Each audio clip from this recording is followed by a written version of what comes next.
Muntina ulenau agamla le anai nute pate kolepai chate tute chan tene to khompi ho ama sapente in pakai suminin salam kain bolkin nahi tunihin wanuya mi ho sapen ho ti thupia kain mandinga hin Bible chang mun khat anasim ta di hutin 2 Corinth bungu chang somna hin siminge lunghem ta ka bangun ahin la kipa thanom jing kahiwe vai chata ka bangun ahin la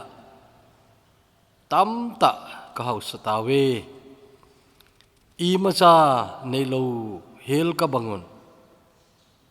ahin la I mazo se kanei kimui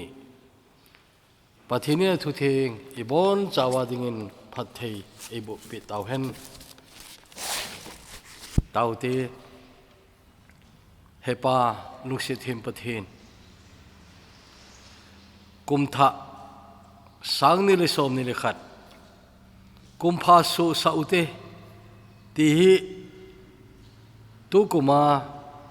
ka thupiu hi le ti ka deyu kana phung do ta in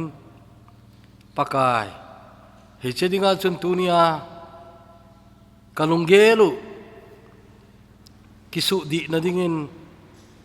vai cha le hau thua jong nei le nei lo thua jong hau na di ta kamu the na diwin tunia nami theng masaho akona pakai ipichu ham hauna di ta chu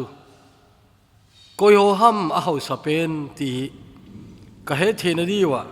he che thui nangin phathin bu dingin pakai Jesu minin kaung tawe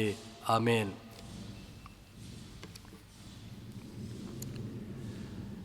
vanuya billionaire Ali Sauta sudno theo min Forbes ho hun che hoi abui piwin a hau sapen apat billionaire zo se jong chu akimu thein tulai ta a hau sapen hung ki khel diu hile kilom Jeff Bezos, Elon Musk, Bill Gates,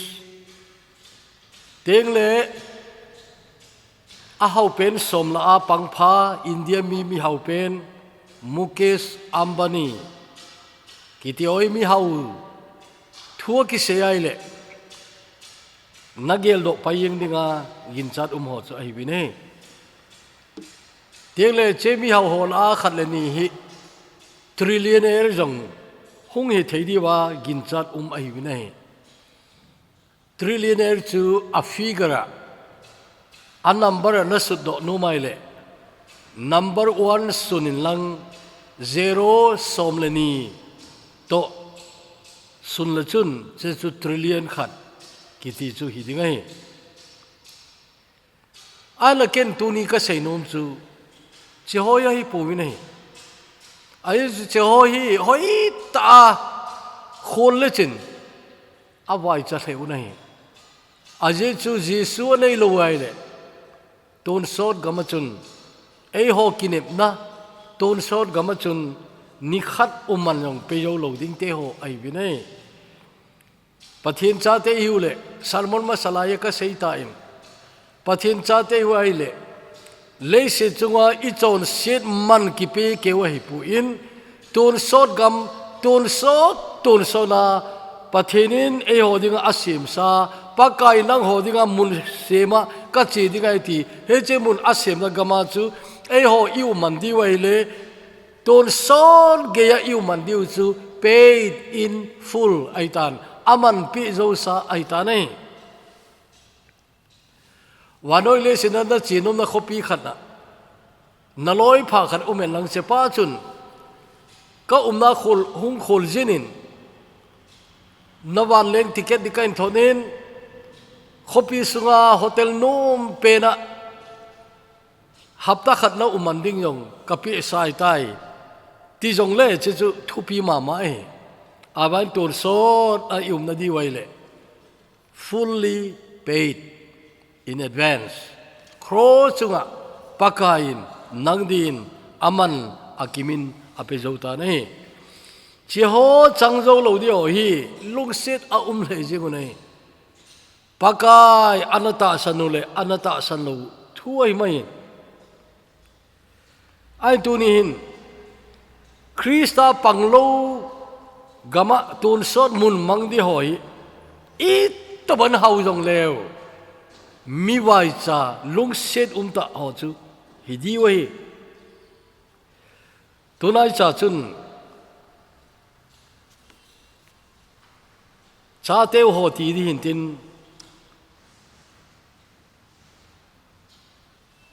la khat en sawin zo pawa en sawahin o anom nge o ti la hin chela cho na ngai leu chun ta san cha te i hau nau hi akimu thi nei che choi le tunin seitam daing kating tunia i bible hauna zat chum kain sei de hin ama sapenin wanoi le sina khangmasa abel kitipa hi u ananayin a u chu kain a hin anau tewle jo tam tai bini bible jo bona ki sun talo di ngain ala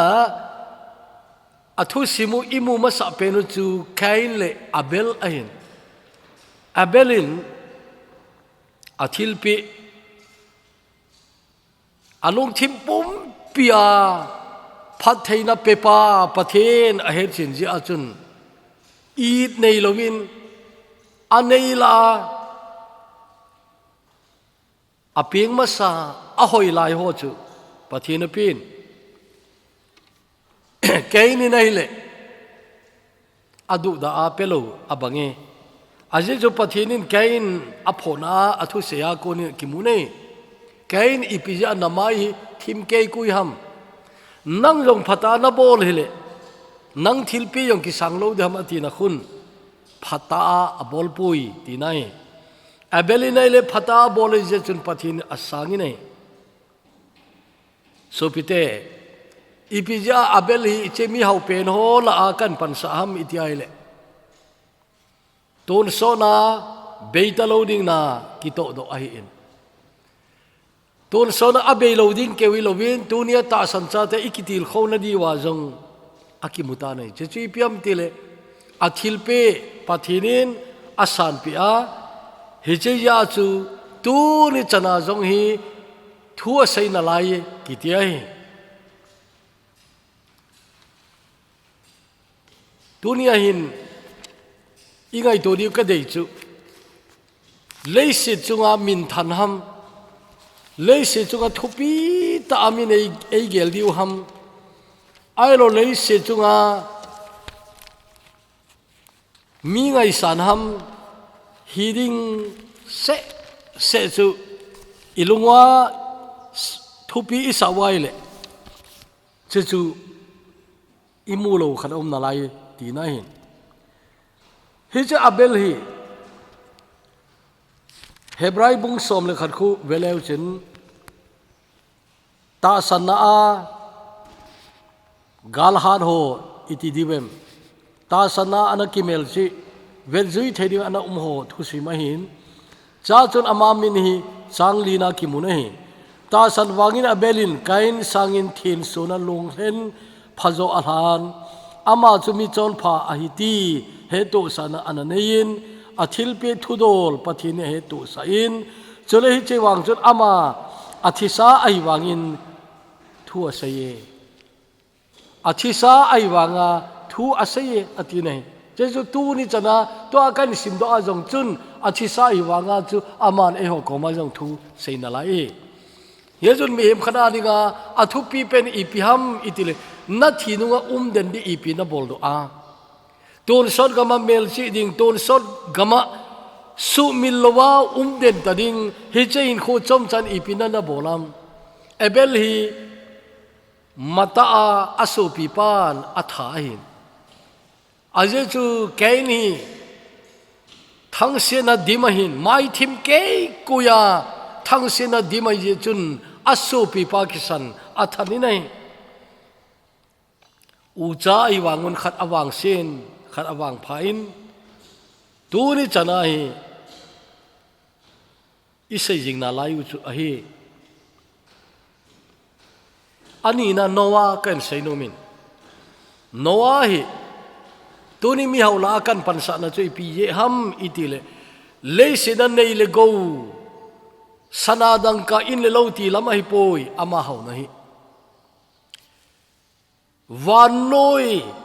chon sena dim set pathin lung hana bo tong do hi che generation chun ama se sei pathinin mi chon pha adei lam bol amu do cho hi tuni gamui veleu chun pathin dei bol hi mi izat mong om dem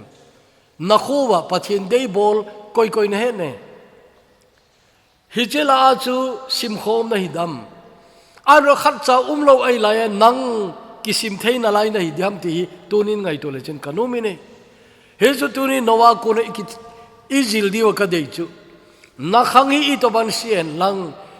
zune mot cholan di men lang zon thanoi nan di men lang sumle pai deinan di men lang hita chu sumle pai mu na de hi pole bol ngam lo jong nei talo bol nom lo jong nei talo a thing le thing lo jong he khen talo hita chu min hin kho aman laya pathin dei bola hin kho namanai le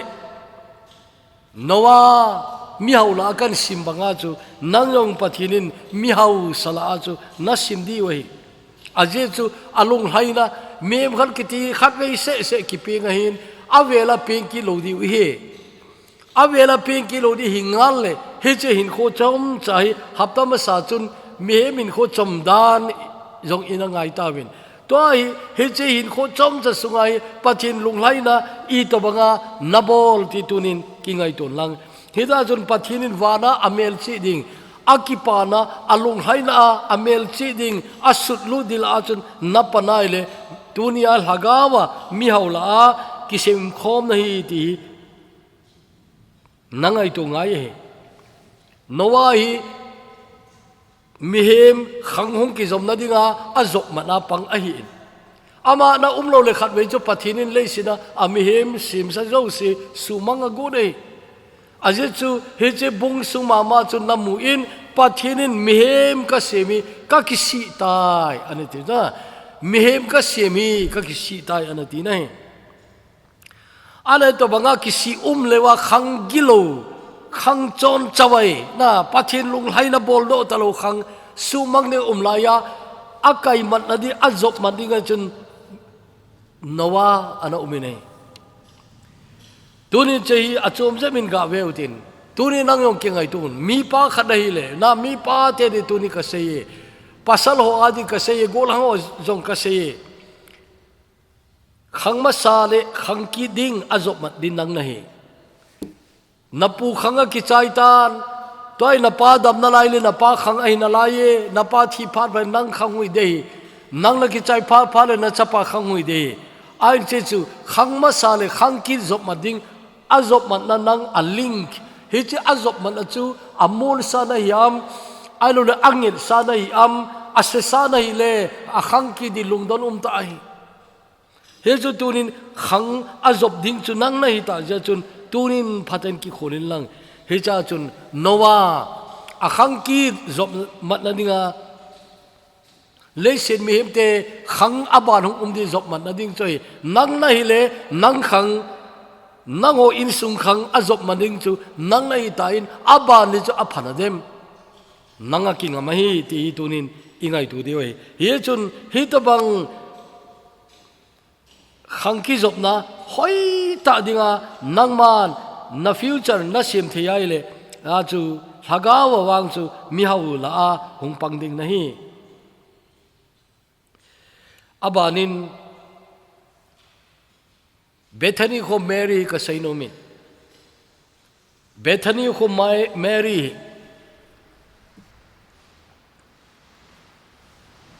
pakai thau nu ding na hungin ai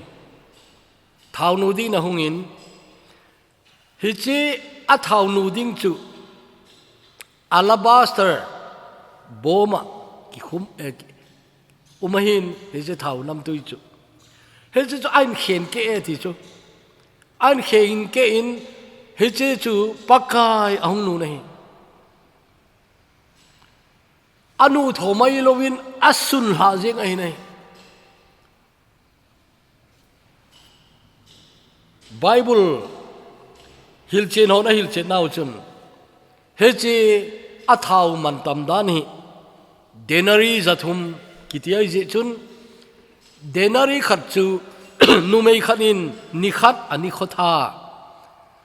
mi lowa mi na agato aile he chi ni khat lo dinga hung ki pe chu denari khat a hi in chejole denari zathum ti chu kum khat sunga alo po manglowa ana khol khomi tale ito bang chu hidingai sabat ni kho cheng ki payen lang ta sadamoni rom chakat ki paile ni jathum koilew hen he chen ni jathum sunga na ki tong do chu hi chi ni tha choi ki ti chu Bible ke le ma sa lai chun pautam ta in makhai jathum ana tiwin ana ho makhai to na gelai le makhai zathum chu cheng zanga e zakhat le som nga bowe che chu I ma chai lo na nu mei khat ni tha jong hi loi che chu zakhat le som nga chu na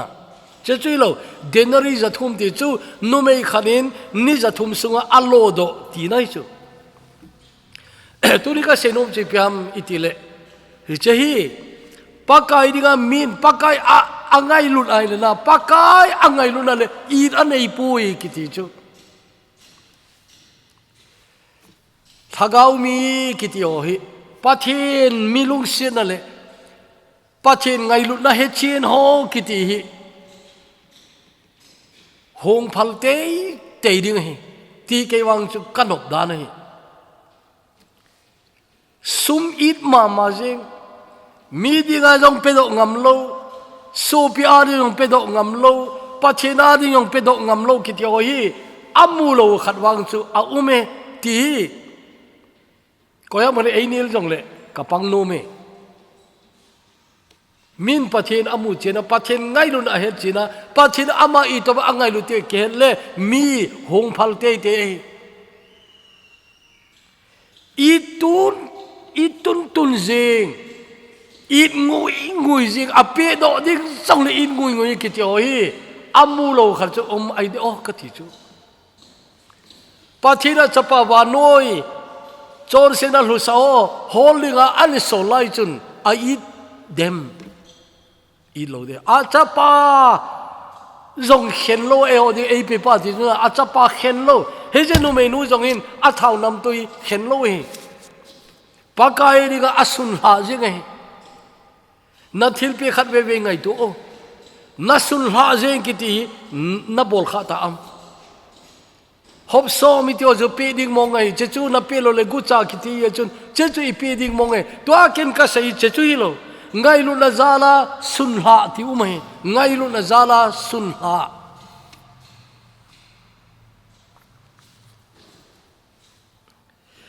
tunin che khat ve ngai tu ki len ka no min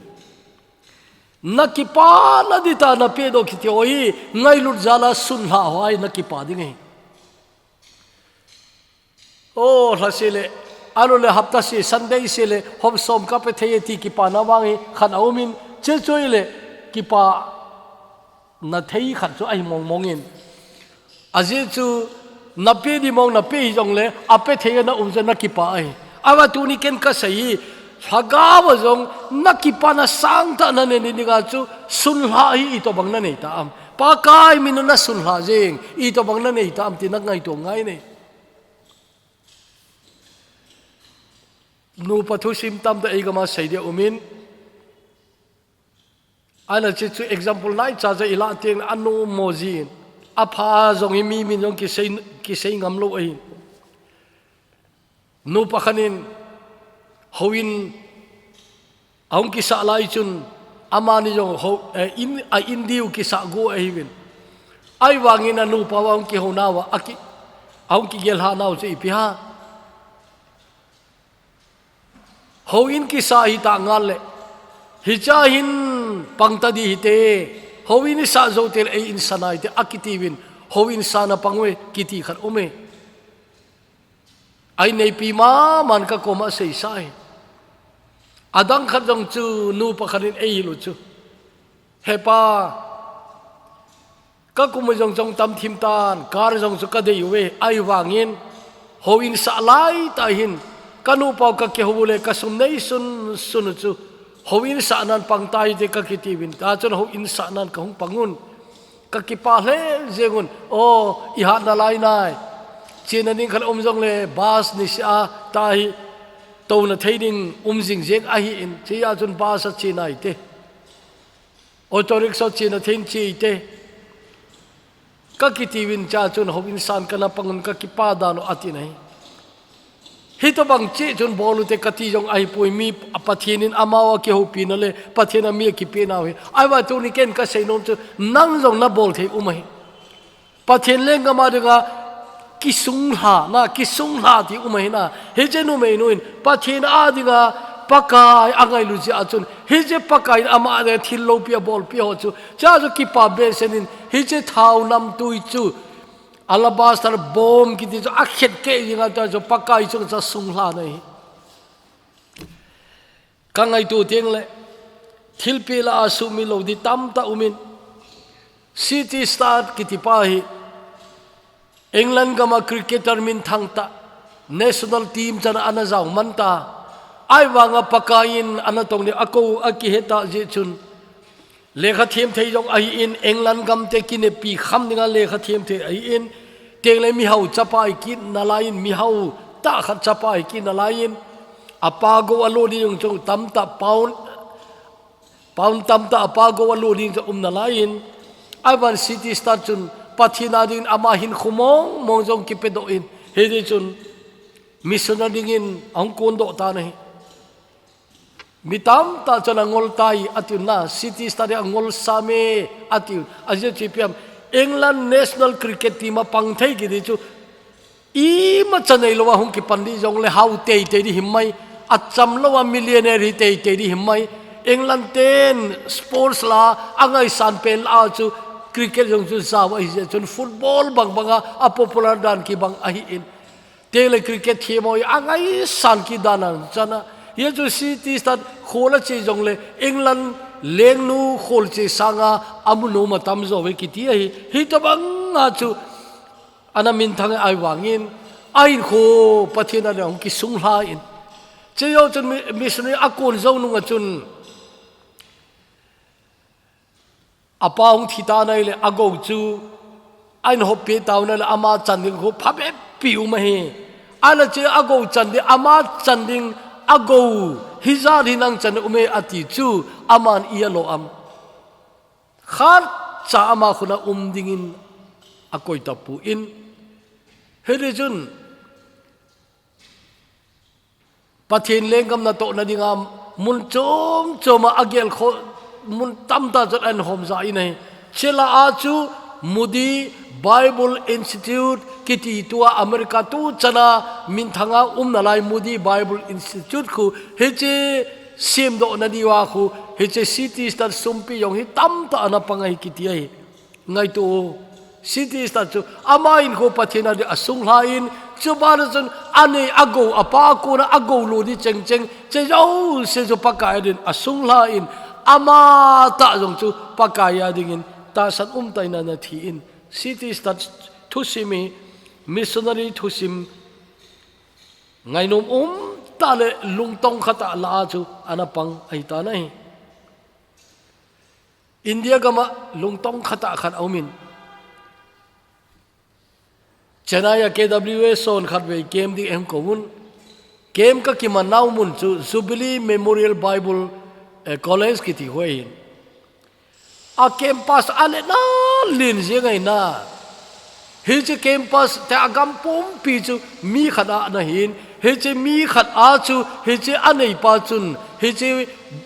อามาอมิสันจะเปิดอามาอมิสันจุนจ้า Bible College ก็อันเสียมหินอาใจน่าจุนเฮจะอเปิดป้าฮีเอาดำโมตายอาจินละอันที่สันตานจานเราอามา wedding โลจิจุนอามาเฮจะ Bible College dispensary เนื้อจักรนาจุนอาชีดิโคลมาจุนอาโกยุนเฮจะจุนที่หินเจ้าจุกอยามิติเลอินเดียเที่ยวลำกายอันมินทังตะ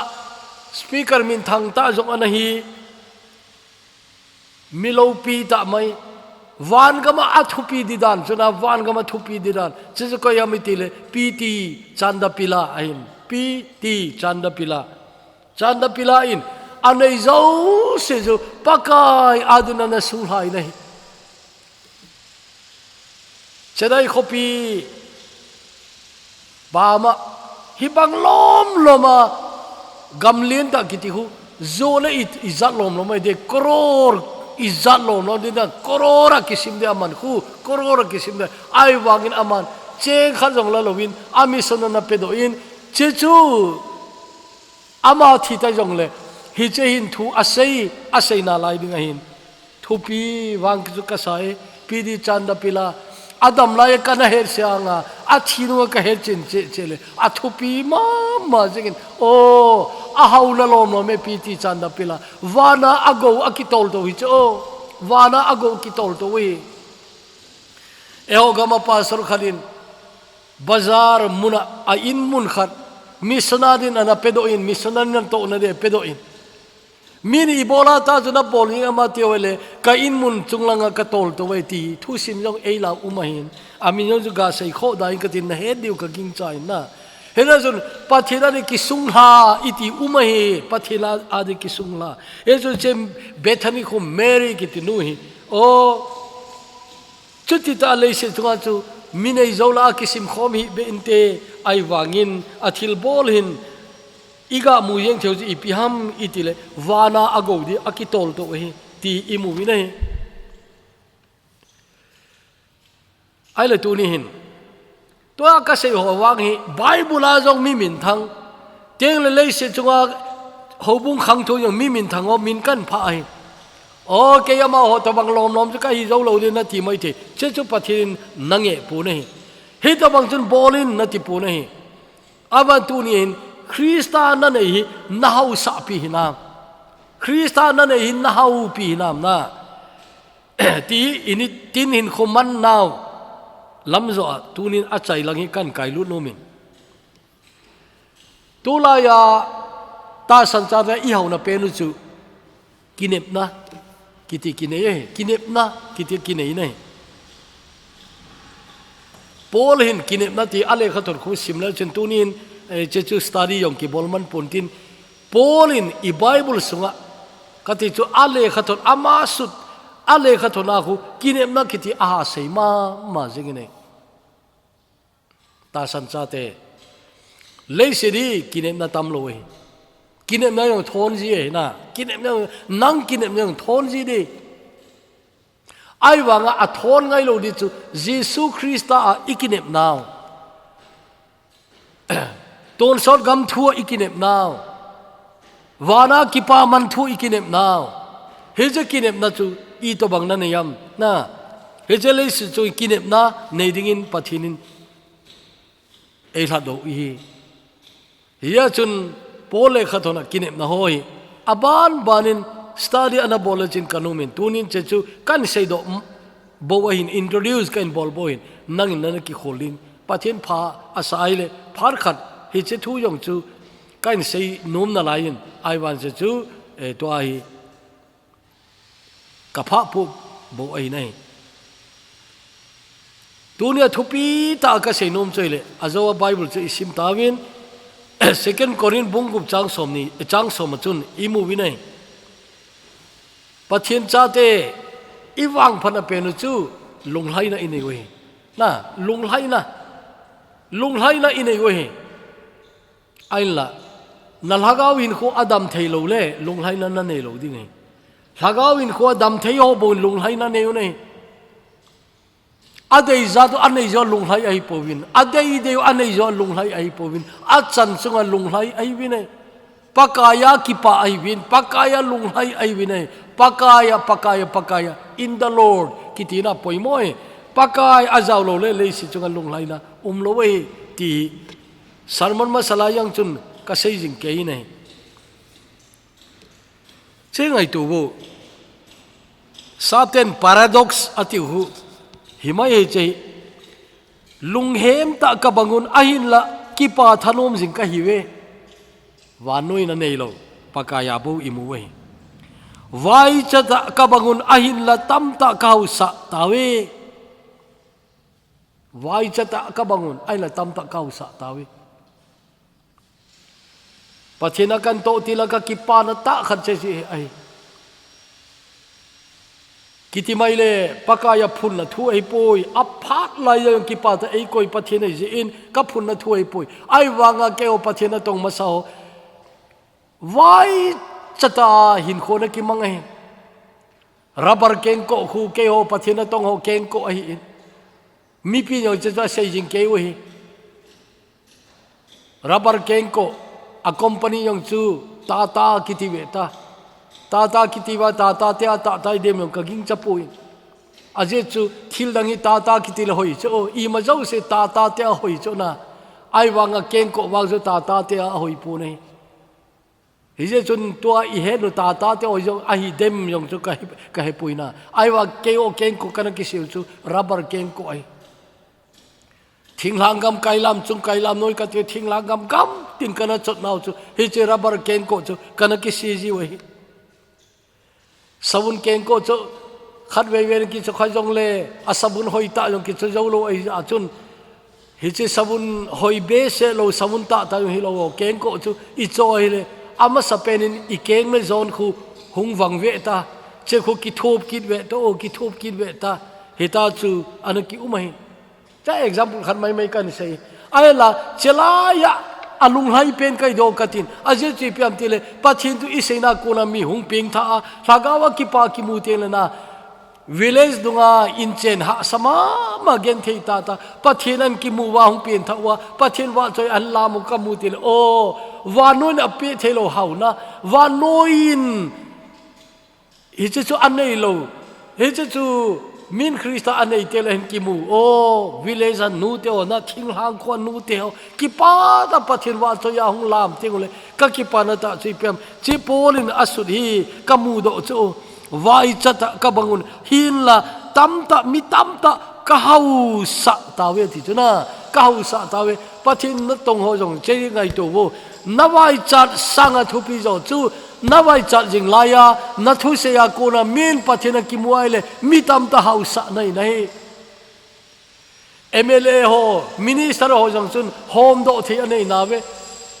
sumle pai a home do we ai lo azat na scheme chum cho home do the ai wa mi zo se ki pa poina aje chang zo lo ho a chang zo lo la se ta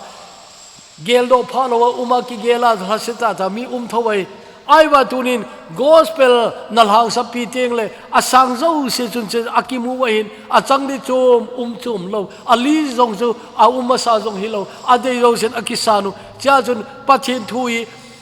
kalsung do pi po le chin na seina muna pakahin kimu a kipa thanoma hunglam thei taw jana ve teng o na wai chat na su mil ding hai o kei wai chata kabang na ai wa mitam ta ka sa ai tina nan ki mu de teleponin ama chungchanga alungmon ama ma ipiam I ma chanei lo hel kabangun ahin la I ma zo se kanei ki mui ati jo porin asu mi lo chi pia porin asu mi lo chu tu again thena le tu awai cha na che pen ta chu porin abui pi pona aje chu how ta ning ta dan ka them tai vai cha ta dan ka them tai atin ain porin ahauna asu mil ngai lo chu rom bung ge chang som le ge na akimunai tu la ya I tho nau hi khonunga I chandingu lo pi na hung kelang ding chu to ki kot hoi themin ka ngai to poya ti na he jun polin wana achan angai to a chung lama ama chan di anaki koi sao chu angai tu te le cha chun lung hai na ki dang ta mai ane nei ta san cha te le se chunga hi paka inei ta je chun lung hai na ki dang ta khat chu ki nei ai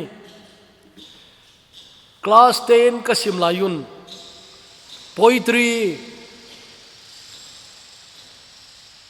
hoi ta khat kana sim khawin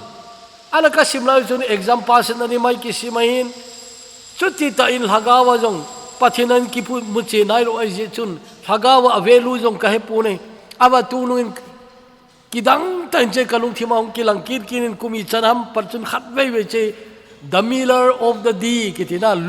di vadung panga changgoi pa tidam na changgoi pa the miller of the d amao kha tu lai to banga na rice mill ki to umnai lo he ao thinglang mi ten tui changsu na tuya ko na changsu khatina bol ko vai phe pa chen tui busu ka te mayun hi to bang chu anahin ai wangin mi gam khang to ani je chun tu la ya rice mill lo umnai lo jong le na amao cha tui ma amanoi jong le eo sanga chu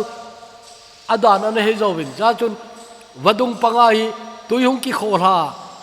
asemun hi cha chun hi che tui chun a kho pe di hui len ta che chu tui a hui la chun tui a khol ha a ta chu ta ki pe ni a bol che chu alima na mu sau hi ding ai hi to bang miller chu ahin chang hi che changgoi pa hi the miller of the d che pai la khan asa ji chu la ga ti thei yung ai poi akai yo ji to bangai dem ni loma asa ai je ji pya ti le koiman ke or chalo ken yong koima or chalo ti no ala chu je ji keiman koima ko chapoi koiman ke or chapoi ati nai ai wangin ni khali England lengpan ahong mudo inai gu thimin agangai nai aile hiche changgoi pai amel ji nga jong hi alung laidan akipa dan zo ki mu nai ana to chu nu ma sama ma jingin na koima chan ke e or chalo kenyong koima or chalo tia la asa chu lengpan mu phar chun ga su boy ni chu aki phalam le abage ai wangin hitin aga dong inai o changgoi pa nala sa chu ka ngai le namel jong ka vet le na sa chu di le inte koi man na or chalo di chu kamu the ai wangin khat wang chu adi je poi koi man ke e or chapoi na ti wang chu seidan aje chu tu ni ken nang ka or cha nei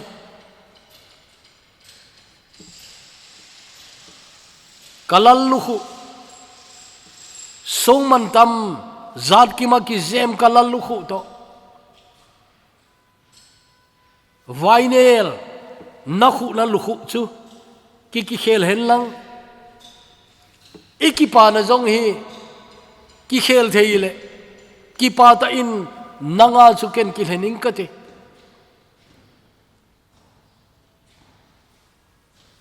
ati nei hi je sei ma sa zon koi suna dong nei ai le ipi ham na ki pa na chu ti le keiman ka in nei pi ka ngai lun ka in sung mi te ka ngai lun ka loi le ka gol ka ngai lun ko ma thil ka bapui hidai lung hai sela na ka tongin ka ne kham ka ki mui ka ki pa ya ti na mem khal ki pa na ni chu chengsi chu a essence chengsi ma chu angai cha na nai nei pi na ngai lu na na cha te na ngai lu na loi le gol ka ki ho thei ta na umai le i madang ngai cha ta loi ti hi le kilometer pa sai hiya jung kana toy nom ka sai na kana toy nom ka sai lung theng sela kai na ding na ka toy nom ka sai ati chu tu lai chu hi che lung lai nai hom mama jing deibe na khanga hi bin i deibe atam be se ya chu isum hol naw jong adi yong chu atam ta pu in lung theng sela ul sakaya ni khana amu kham kham lung hai ta ne a pakai wa cho kitimi kitam taloi idei atam be seta yin idei lawa chon pakaya pang tapu nei hinalo ha idei atam be seta ja chu idei lawa chu pakai pang taloi achai na le ikana di ubo hui khadem ti yong chu kingai tu ngai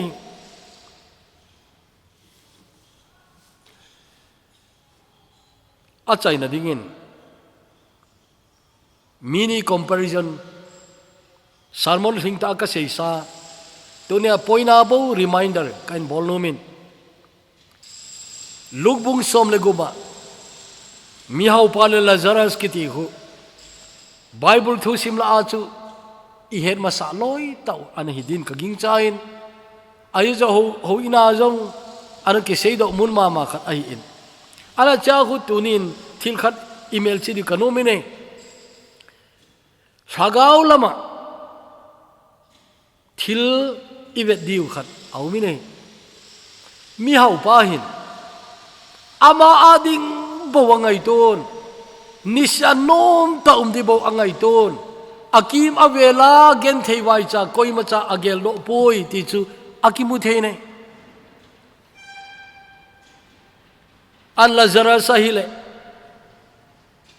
gen thei nangen chan hin kho mang zoin oi wata umni jong hi atam dem ti yong cho ake hepoi ai wangin athi phat phanoin achinau ongki bang to pu nei he che thui mun khana ka seile mi khanin eng seta ei do ai dem ai lo le a het lo mong ai dem ka hepoi koi sano yong hi ane charon ka he thiam ji pun loi khare le chu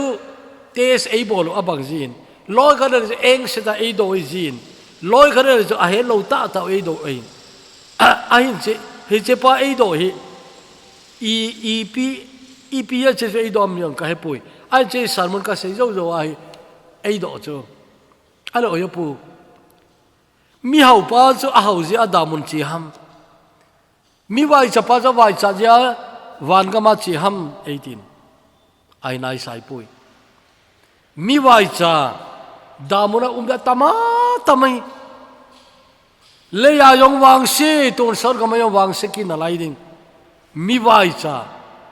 damuna na lai ding mi hau wana umda tama tam ki re apoi mo pe na ho cha na wa Halloween nain khuwa pakai nakimu china nain kho pakai adinga itina manam tiong i bo dinga hi kati tele cha su mi lo diu chu le sina lo pi ta ton sot gama wai cha ta ding miao pai veleu chen le sina koin amina haidi nam zo sen mi hau ine u cho ka sei jing sai nam zo sen mi hau ine we ahin tuni isu mi lo diu chu mi hau kiti adam la yamin thang le jong le jisu nei lo le athi nong le sot lowa su mi la de ki sumil pai de tai che mi hau pai vele chen I Bible amin jeng yong ki sun ta lo hila mi tam te che thule mai bo we ti thule mai pu ni Bible khem tam tan che true story hi ata ati na ji uchu Lazarus min ki phapu oi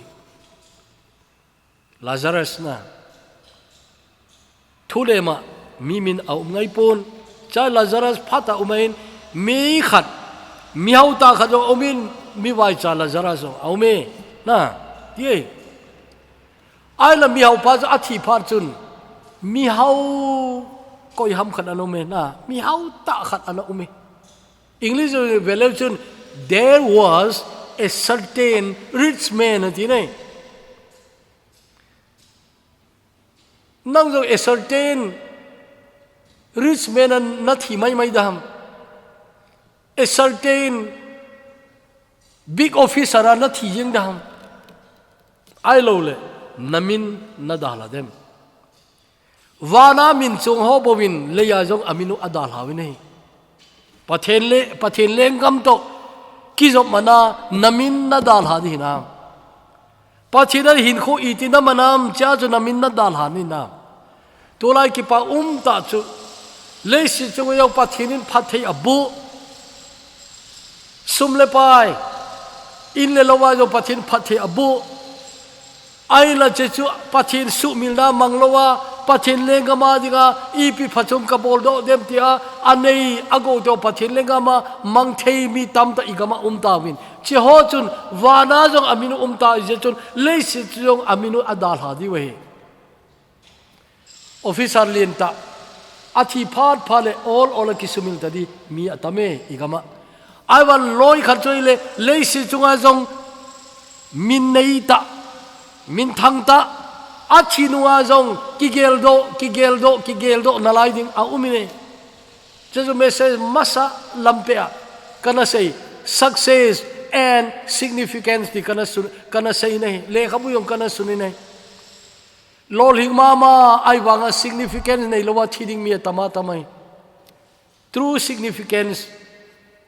is found here pathin chate chu true significance mi he jinga manlutna nadal ha nomle pathin lenga ma dingin kisunghan kathi chu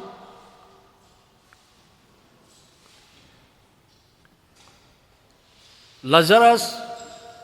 leisi junga koiman amina sei khat yong kaging chapui atam zon alol mi zo sen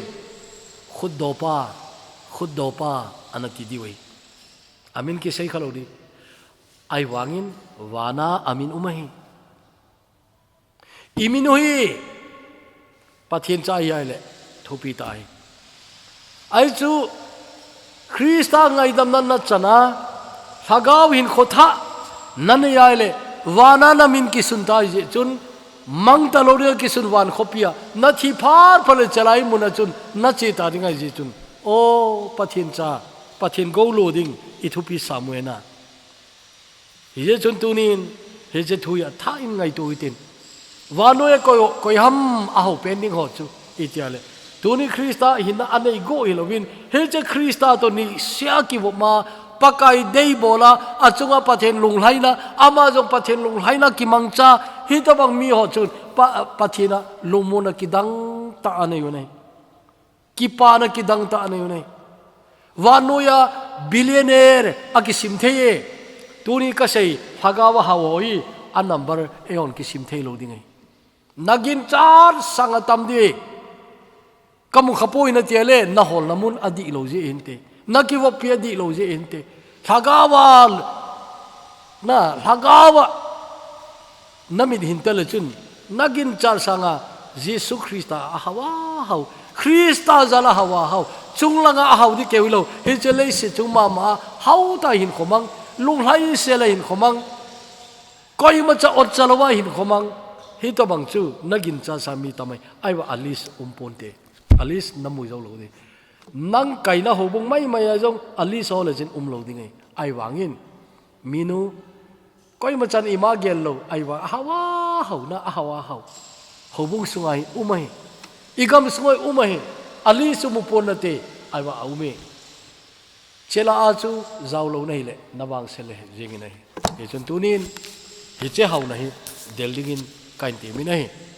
min wanoi hawna adel lain nang hi che haw nahi in delin lang he chaw nahi na ki mutiang le aki pa pen nahi dingai na bank balance digit thum kalong khaloi jong le boy hi pathin na nei nahi ama kuna hawna chamkim umahi tawte o he pa nusithim pathin dunia hi che thupi poimota ta sancha te kitil khona diu alam waite lampi de ki puilul ki na diu thil ka vet danu jong anadi talo zau se su dit aningin he che thui pakai nain phathi in bo in lang hita chu wanoya billionaire multi billionaire tam tala ke ho ji itia jong ka pan lo di wei he sai ai wangin pakai tuni mi hau pen ki sei la ai pang thei kai beti kamovin hia chun tuni kalhagau in kho ha sam ngui ngui ka muhi che kan dal hawa pakai nanga ka ki pa na diu kamu che no wa kalung lai na diu di ta kamu che wa hita chu wan no ya mi hau pen hola ka pan thi na diwin nangin tunin na thu ka ngai hi ke ho ka bon chawa ka ngai chat bang chewa nangin nen ki ho pia phathin bo dingin pakai ji suminin katawe amen.